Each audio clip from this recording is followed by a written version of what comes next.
Bagaimana hukumnya orang menghalalkan musik, sedangkan sudah jelas dalam hadis dikatakan musik itu haram?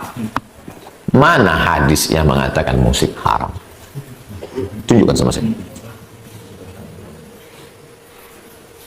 Mana hadis yang mengatakan musik itu haram?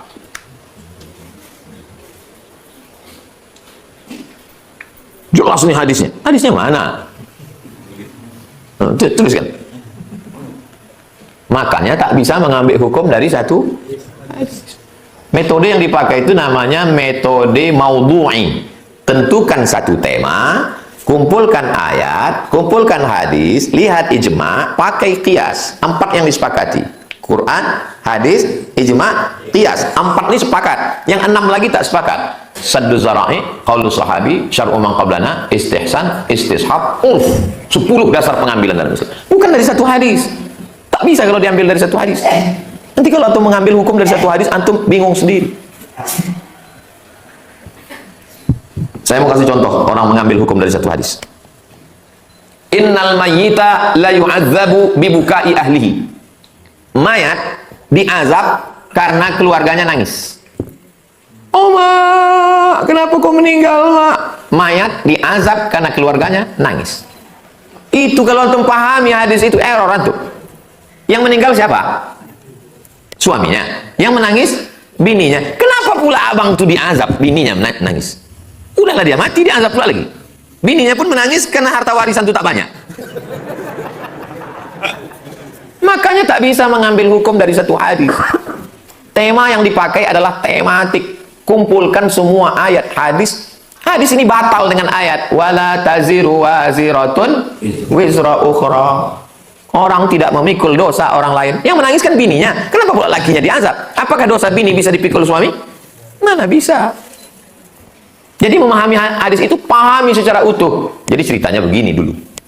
Orang jahiliyah menandakan prestasi tinggi, kaya. Semakin banyak orang nangis waktu dia mati, maka dia strata sosialnya tinggi.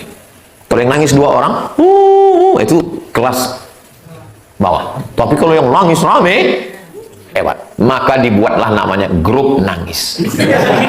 Ada grupnya. Lalu sebelum si bapak ini tadi mati, dibilangnya sama bininya, oh my darling, nanti kalau abang mati, biar ditengok orangnya abang hebat, tolong kau undang grup nangis ya. Maka datanglah grup tadi karena diundang. Maka keluarlah ucapan hadis tadi, innal mayyita la yu'adzabu bibukai ahlihi. Mayat itu diazab karena tangisan keluarganya. Paham? Tak sesederhana itu memahami hukum. Orang belajar di pondok 6 tahun, belajar nahu dari mulai bawah, matan al-ajrumiyah, baca mukhtasar jiddan, baca lagi naik ke atas al-imriti, naik lagi ke atas, baru baca Ibnu Malik, Ibnu Aqil, Syarah Ibnu Aqil, baca Alfiyah Ibnu Malik, baca Syarah, baru bisa baca kitab. Kitab paling kecil dulu fikih namanya Matan Takrib. Dari Matan Takrib baru naik Fathul Qorib. Hatam Fathul Qorib baru naik Fathul Mu'in. Habis itu I'anatul Talibin. Baru naik lagi ke atas kitab paling besar Mahalli. Habis itu baru kitab Majmu' Syarah Muhazzab. Itu baru satu mazhab Syafi'i. Baca Nafi. Baru bisa ngomong hukum. Ini baru mengaji sekali langsung menurut hadis. Hadis mana guys? Itu namanya pendangkalan Islam. Karena mau antum ngaji. Ngaji Riyadhus Shalihin sama anak. Tapi kalau ngaji usul fikih sama Ustaz Mawardi Muhammad Saleh, antum datang ke Ustaz Mawardi, adik-adik mahasiswa yang serius, minta sama dia ngaji usul fikih. Ini kok bisa jadi haram? Ini kok bisa jadi makruh? Ini kok bisa mazhab ini mengatakan wajib, ini mazhab ini kurban? Kok bisa kurban itu kata Imam Hanafi wajib? Kata Syafi'i kok sunat wakad? Ngajinya itu di mana? Ilmu yang melahirkan hukum itu di mana? Usul fikih. Yang ahli usul fikih di Indonesia nih, S1, S2, S3, 13 tahun di Madinah, Ustaz Mawardi. Antum minta izin sama dia, rekam ceramah dia. Habis itu kemudian antum masukkan ke yang bisa mentranskrip. Karena ada program. Semua di ceramah itu kan bisa jadi transkrip tulisan. Antum edit, datang sama dia. Ayatnya itu, ayatnya, riwayat hadisnya, kitabnya, buat footnote-nya. Dan sampai dia meninggal tak ada kitab. Dia ceramah ke sana kemari. Dia tak buat tim. Meninggal Ustaz Mawardi itu meninggal satu perpustakaan besar di Riau, khusus bidang usul fikih, supaya jangan pemiskinan. Bicara satu hadis Udah keluar satu hukum. Mana bisa? Tak sesederhana itu. Yang baru meninggal namanya Syekh Yusuf Al-Qaradawi. Ikatan Ulama Dunia, dia ketuanya. Dia menulis kitab namanya Fiqhul Musiqa wal Aghani. Tinggal pula handphone. Kalau ada bisa menulis fikih musik. Dibahasnya semuanya, ayat, hadis, Quran, ijma'. Saya hanya sampai pada kesimpulan saja. Kesimpulannya, musik sama seperti kalam, macam cakap. Kalau baik, halal. Kalau tak baik, haram. Bila Israel datang memanggil, jasad terbujur di pembaringan, sekujur tubuh akan menggigil, sekujur badan kan kedinginan. Baik apa tak baik? Halal. Hidup ini bagai lampu dinding yang dinyalakan di malam hari. Apabila minyak sudahlah kering, lampu pun akan padam sendiri. Baik apa tak baik? Baik. Jadi ustaz-ustaz yang tak mau nyanyi itu suaranya tak bagus. Perempuan-perempuan menyanyi di kamar Nabi. Jariyatani tughanniyani. Datang Umar Abu Bakar marah. Kenapa itu menyanyi kata Abu Bakar? Apa kata Nabi? Da'huma, biarkan mereka menyanyi. Mana ada orang menyanyi tak pakai irama? Semuanya menyanyi tak pakai irama. Salah, salah. Walaupun hidup 1000 tahun, kalau tak sembahyang apa gunanya? Walaupun hidup 1000 tahun, kalau tak sembahyang apa gunanya? Baik apa tak baik? Tapi kalau lagunya Cinta Satu Malam, Selimut Tetangga,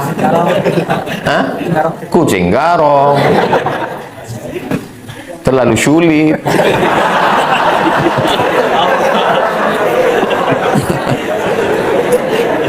siapa koordinator grup kajian? Yang punya bakat-bakat nasyid, kumpulkan buat nasyid. Buat nasyid hadrah, latihan. Nanti minta latih sama Ustadz pimpinan Imam Masjid Al-Falah. Ustadz apa? Nasution itu. Yazid Nasution. Minta latih sama dia. 10 orang, berapa orang yang punya bakat. Ada tuh bakat darah-darah seni itu. Bisa dia begendang, bisa dia nasyid.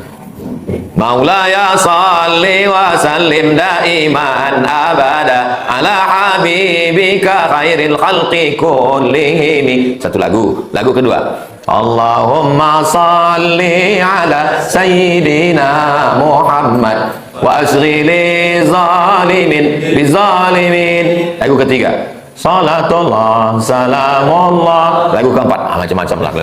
Kalau bisa 10 lagu. Jadi setiap ngaji 10 menit selingan, 10 menit selingan, 10 menit selingan. Saya ngaji dengan Habaib itu begitu. Saya tanya Habib di Kucing Sarawak, kenapa setiap 10 menit kita belagu, membuka hati, mengusir setan? Orang yang menyanyi itu namanya munsyid. Kalau ungkapan-ungkapan ditulis dalam bentuk puisi yang indah, namanya syair. Orang Arab menyebutnya syair, kita menyebutnya syair. Kalau terdiri dari 7 bait, namanya qasidah. Apa namanya? Qasidah. Kalau membacanya dilantunkan pakai irama, namanya nasyid. Paham? Jadi kalau ditanya orang, apa beda syair, qasidah dan nasyid? Kalau kata-kata indah, cantik, syair. Kalau terdiri dari 7 bait, qasidah. Kalau dilantunkan dengan irama yang indah, nasyid. Orang yang melantunkannya namanya munsyid. Ya, nanti ditanya orang, nasyid itu apa? Itu mak-mak yang mukul gendang. Saya mau anak-anak muda ini punya grup nasyid yang menyanyi, namanya munsyid. Pilih yang bagus suaranya, supaya jangan lagi nanti Maulid Nabi Isra Mi'raj majulah mak-mak itu nyanyi. Lagunya biasa aja, lipstiknya 2 inci. Di dalam masjid memukul gendang pakai bedak, bini orang ditonton laki orang. Tapi ibu sudah mau ngaji, itu alhamdulillah. Maka saya kok tanya, Ustaz kami punya grup nasyid, lanjutkan. Tapi kalau bisa janganlah di depan laki orang, mukulnya mah di teras. Pas Maulid Nabi di teras. So, bismillah tawassalna billah la la la la.